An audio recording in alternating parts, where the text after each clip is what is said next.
Assalamualaikum warahmatullahi wabarakatuh. Perkenalkan, nama saya Wilbur Galalin dengan NIM A1A3241130 kelas D, Prodi S1 Kibidana. Di sini saya akan mempresentasikan pengaruh pemberian daun kelor terhadap ibu hamil untuk mencegah anemia. Pengertian ibu hamil dengan anemia. Anemia pada kehamilan terjadi ketika kadar hemoglobin dalam darah ibu hamil rendah.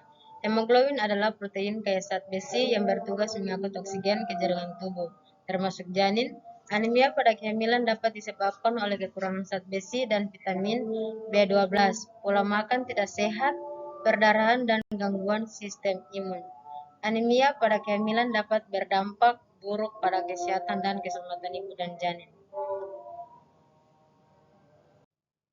Ciri-ciri anemia yaitu sering mengalami pusing, mengalami jaundice, kulit dan mata menjadi kuning, detak jantung berdebar lebih cepat dari biasanya, mengalami sesak nafas, sindrom kaki gelisah sehingga kaki dan tangan bengkak apabila mengalami anemia berat.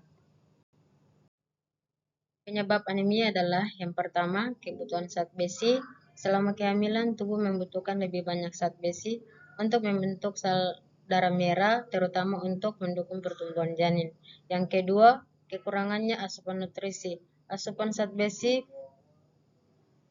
folat, dan vitamin B12 yang tidak mencukupi dapat menyebabkan anemia. Yang ketiga, kerugian darah. Perdarahan yang terjadi selama kehamilan, misalnya saat persalinan, juga dapat menyebabkan anemia. Yang keempat, penyakit tertentu, yaitu ada beberapa penyakit seperti infeksi, juga dapat meningkat risiko anemia.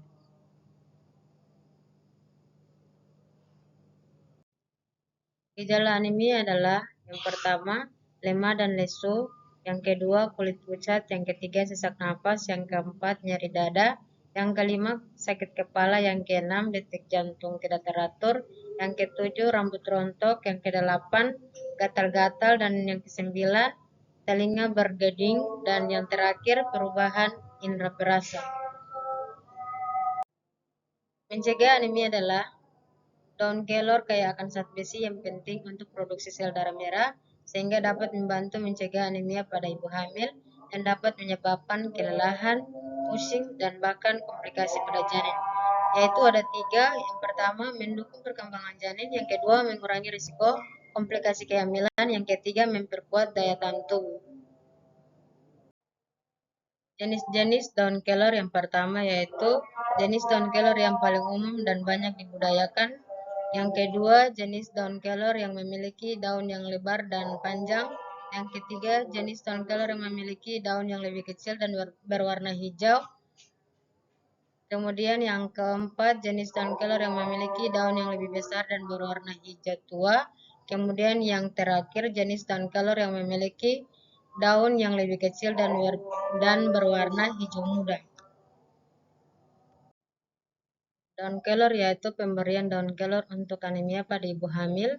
Mengapa daun kelor? Daun kelor kaya akan zat besi, asam folat, vitamin A, dan vitamin C. Nutrisi tersebut penting untuk mencegah dan mengatasi anemia pada ibu hamil. Cara penggunaannya yaitu dalam bentuk masakan daun kelor, bisa dimasak sebagai sayur benih atau dicampur dalam sup atau konsumsi 2-3 kali seminggu. Manfaat daun kelor dapat digunakan sebagai tambahan nutrisi untuk anemia karena kandungan zat besi dan vitamin C yang tinggi. Vitamin C berperan penting dalam menyerapkan zat besi oleh tubuh. Daun kelor mengandung zat besi yang memiliki sifat yang mudah diserapkan oleh tubuh. Ini berarti bahwa zat besi dalam daun kelor dapat dengan efektif diserap oleh tubuh. Meskipun jenis zat besi ini tidak diefektifkan saat besi yang ditemukan dalam bentuk hewani. Oleh karena itu, daun kelor dapat menjadi sumber zat besi yang baik bagi individu yang mengalami anemia. Baik, itulah hasil presentasi dari saya mengenai pengaruh pemberian daun kelor terhadap ibu hamil untuk mengatasi anemia. Sekian dan terima kasih. Semoga bermanfaat.